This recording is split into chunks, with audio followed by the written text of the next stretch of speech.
शेषिने सुलभाय सुशीलाय वेङ्कटेशाय मङ्गलम्।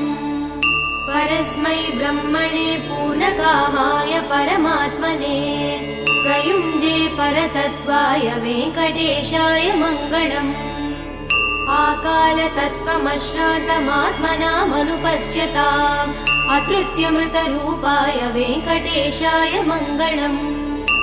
प्रायस्वचरणौ पुंसां चरण्यत्वेन पाणिना कृपया दिशते श्रीमद्वेङ्कटेशाय मङ्गलम्। दयामृततरङ्गिण्यास्तरङ्गैरिव शीतलैः अपाङ्गैः सिञ्चते विश्वं वेङ्कटेशाय मङ्गलम्।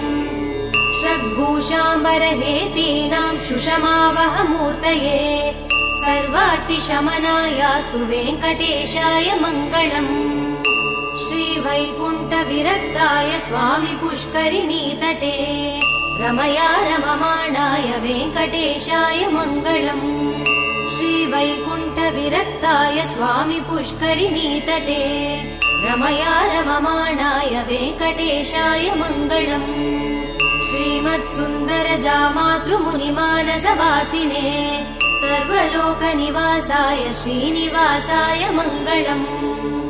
मङ्गलाशासनपरैर्मदाचार्यपुरोगमैः सर्वैश्च पूर्वैराचार्यैः सत्कृतायास्तु मङ्गलम्।